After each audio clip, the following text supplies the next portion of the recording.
राधे राधे, हरे कृष्णा।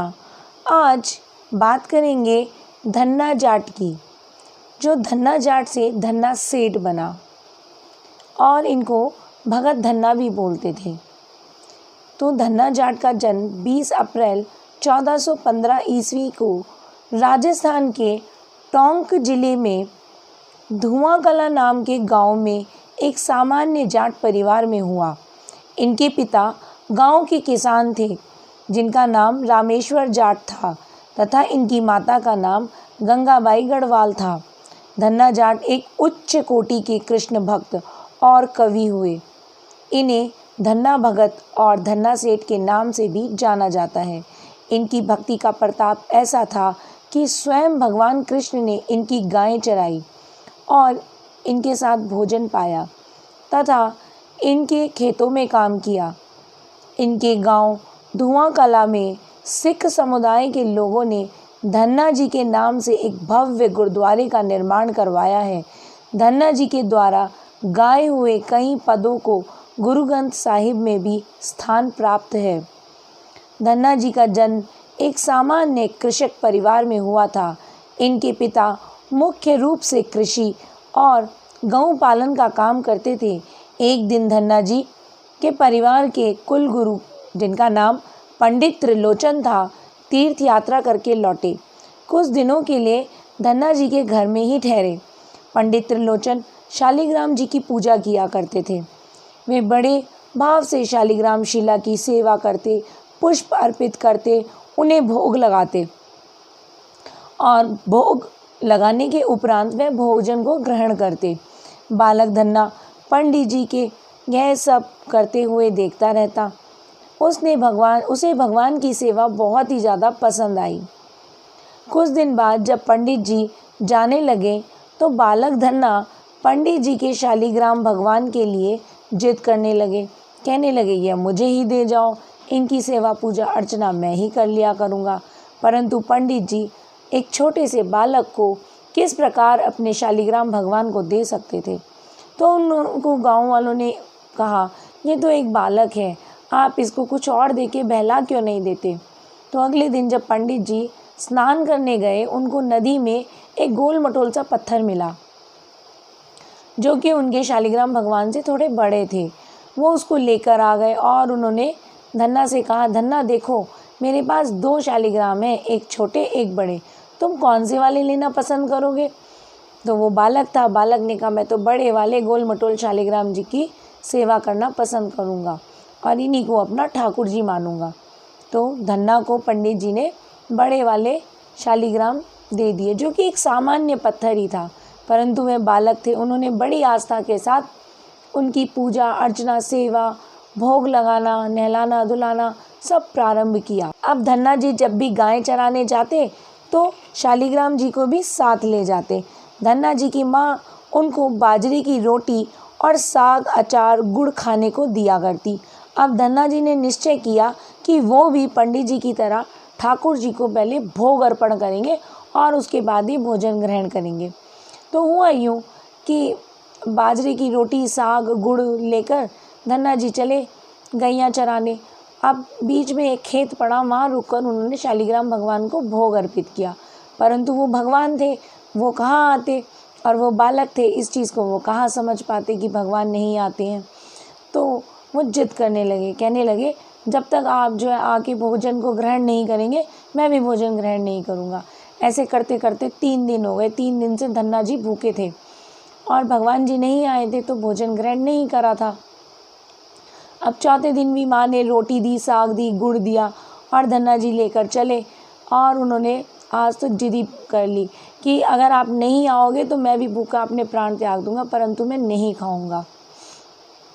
तो भगवान से भी ये देखा नहीं गया, क्योंकि वो नन्हे से बालक थे। भगवान जी आ गए और भगवान जी ने भोग लगाना शुरू किया। अब उन्होंने 2 रोटी खा ली थी, तो धन्ना से ये देखा नहीं गया कि भगवान जी तो अब तीसरी रोटी भी खा लेंगे। तो धन्ना ने उनका हाथ पकड़ लिया और कहा, अब क्या प्रभु सारी रोटियां आप ही खा लोगे, मैं क्या खाऊंगा, मैं भी तो 4 दिन से भूखा हूँ। तो भगवान जी ने 2 रोटी धन्ना के लिए छोड़ दी। वो 2 रोटी धन्ना ने खाई और उस दिन से तो बस नियम ही हो गया धन्ना रोज़ माँ के हाथ की बनी रोटी साग लेके जाता और भगवान जी भी रोज़ उसका खाना खाने के लिए आ जाते। अब एक दिन भगवान जी ने कहा, धन्ना मैं तेरी रोटी यूँ मुफ्त में तो नहीं खाऊंगा, बता कुछ काम है तो मैं काम कर देता हूँ। तो धन्ना ने कहा, मैं तो छोटा सा बालक हूँ, क्या काम है, मैं तो गैया चराता हूँ। तो भगवान जी रोज़ उसकी गैया चराने ले जाते और धन्ना बैठकर आराम करता रहता। तो इस प्रकार श्री कृष्ण ने स्वयं धन्ना जाट की गैयों को चराया। अब एक दिन धन्ना जी ठाकुर जी से रूठ गए और बोले, आप अपने हृदय से मुझे क्यों नहीं लगाते हो।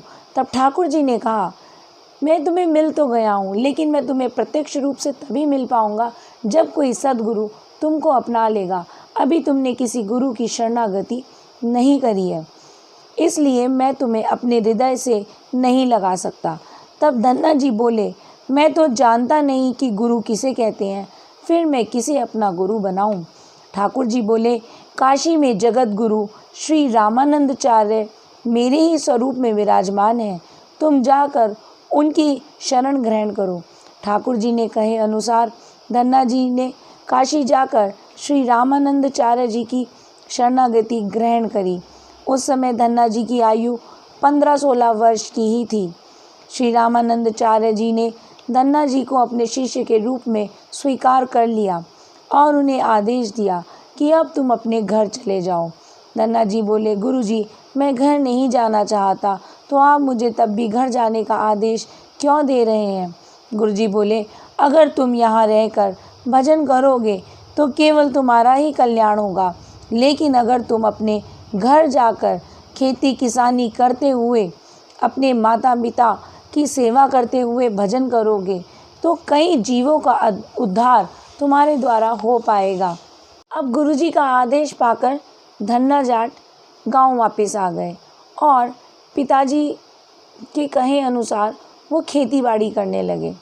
अब लेकिन कभी कभी कुछ संत आ जाते तो वो साधु संतों की सेवा किया करते, परंतु एक दिन पिताजी ने कहा कि सारे संतों का ठेका तुमने थोड़ी ना ले रखा है, आए दिन रोज़ यहाँ नए नए संत आ जाते हैं और वो और संतों को भी ले आते हैं, सबको हम कहाँ से खिलाएंगे।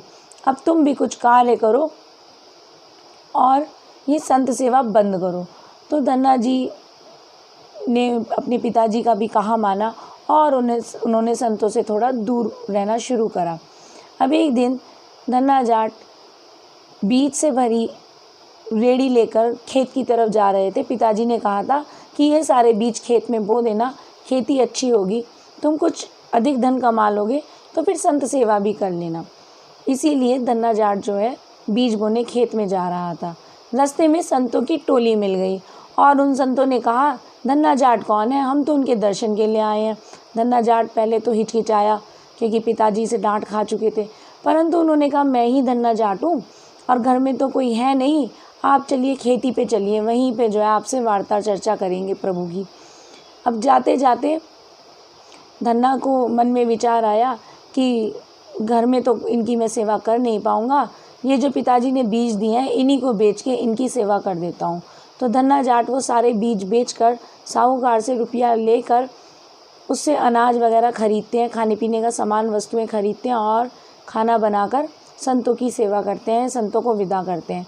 उसके बाद जैसे ही उनको याद आता है कि अरे अब तो पिताजी बहुत डांटेंगे, तो वो क्या करते हैं, उन अनाज की बोरियों में कुछ रेत भर लेते हैं और रेत को बोने का नाटक करते हैं ताकि आसपास के गांव वाले देख लेंगे कि धन्ना रेत बो रहा था। उनको लगेगा बीज बो रहा था, परंतु वो रेत बो रहे होते हैं। तो धन्ना सारा रेत खेत में बो देता है। कुछ दिनों के बाद उस खेत में जहाँ रेत बोया था वहाँ पे तो फसल लहलहा रही होती है और इतनी बढ़िया खेती उसकी फसल हो जाती है, इतना पैसा वो कमा लेता है कि वो धन्ना सेठ बन जाता है। इस प्रकार धन्ना जाट से वो धन्ना सेठ बनते हैं। धन्ना भी जब अपने खेत पर इतनी सुंदर फसल देखता है तो वो भी आश्चर्यचकित हो जाता है और तब उनको भगवान के होने का एहसास होता है। उनकी आंखों में आंसू भर जाते हैं।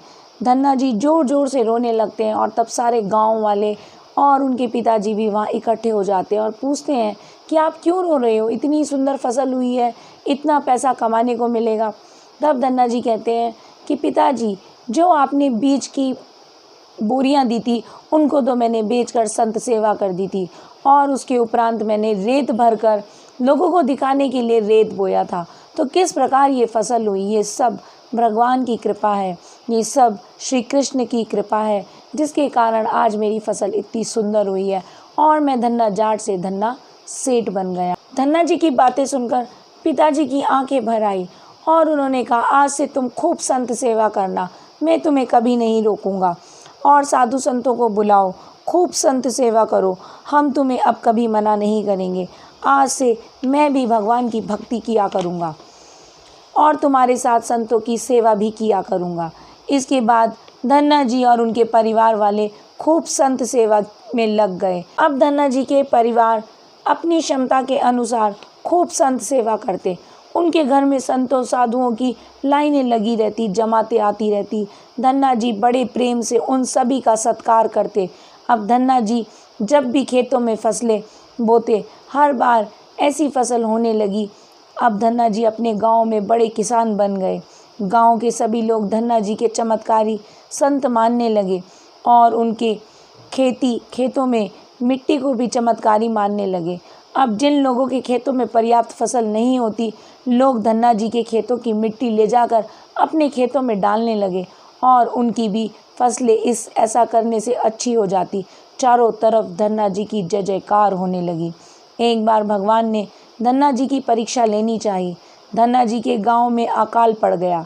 धन्ना जी बड़े किसान थे, उनके पास बहुत खेती थी और अन्न के भंडार भरे थे।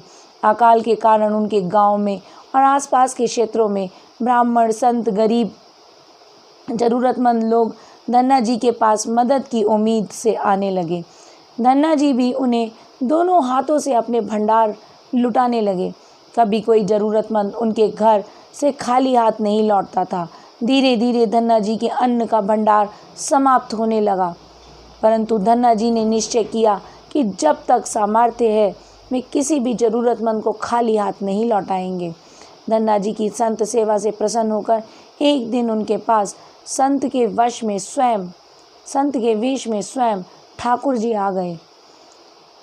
संत ने उन्हें तुम्बा के बीज दिए और कहा, धन्ना जी, इन बीजों को अपने खेतों में बो दो और जब इनकी फसल पक जाए तो उससे जो भी प्राप्त हो उसे लोगों की सेवा में खर्च कर देना। धन्ना जी ने ऐसा ही किया। संत की आज्ञा उनके लिए तो आदेश के समान थी। उन्होंने तुम्बा के बीजों को खेतों में बो दिया। गांव के लोग कहने लगे, लगता है धन्ना पागल हो गया है, ऐसे भीषण अकाल में फसल बो रहा है, और वो भी तुम्बा की। इस कुड़े तुम्बा को तो पशु भी नहीं खाते, तो केवल कमंडल बनाने के काम आती है। ऐसी फसल यदि उग भी गई तो उसका क्या फ़ायदा। परंतु धन्ना जी ने संत से कहा, संत के अनुसार अपने खेतों में तुम्बा के बीज बो दिए। कुछ दिन बाद तुम्बा की फसलें उग आई। सभी लोग आश्चर्य करने लगे कि ऐसे भीषण अकाल के समय भी फसल उग सकती है। कुछ ही दिनों में धन्ना जी का खेत हरा भरा हो गया। इस बीच धन्ना जी ज़रूरतमंदों की सेवा करते रहे। धन्ना जी ने अपने सारा अन्न का भंडार लुटा दिया। उनके घर में जो भी फसलों के बीज रखे थे वे भी संतों को भोजन के लिए उन्होंने दान कर दिए।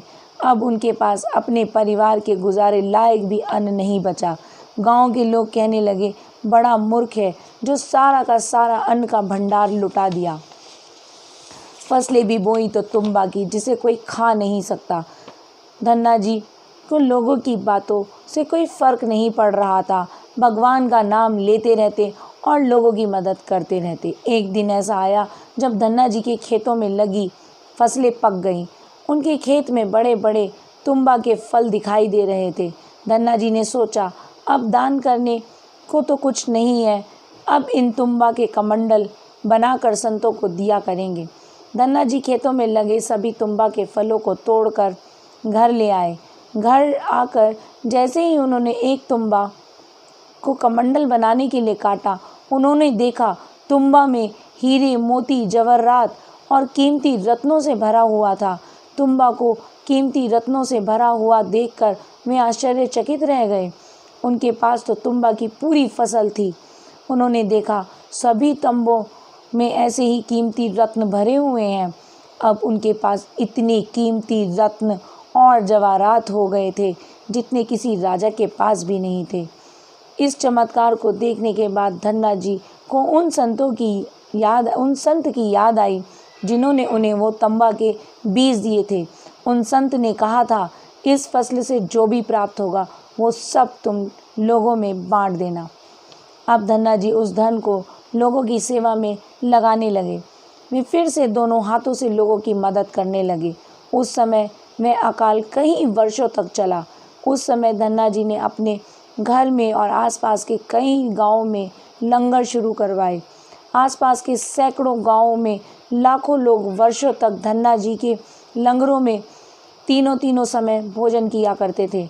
धन्ना जी ने अपने जीवन काल में कई मंदिर, बावड़ियाँ, तालाब, धर्मशालाएं भी बनवाई और हर तरह से साधु संतों और ज़रूरतमंद लोगों की मदद की। लोग धन्ना जी को धन्ना सेठ कहकर बुलाने लगे। धन्ना जी जैसे धनी आज तक कोई नहीं हुआ। वे धन और मन दोनों के धनी थे। आज भी उनके नाम पर धनी लोगों को धन्ना सेठ कहा जाता है। तो आपने इस कहानी में देखा कि किस प्रकार एक छोटा सा बालक धन्ना से धन्ना भगत और फिर धन्ना सेठ बना। तो भक्ति में कितनी शक्ति होती है, ऐसे ही भक्तों की कथा सुनकर आप समझ सकते हैं। इसी के साथ राधे राधे, हरे कृष्ण, हरि बोल।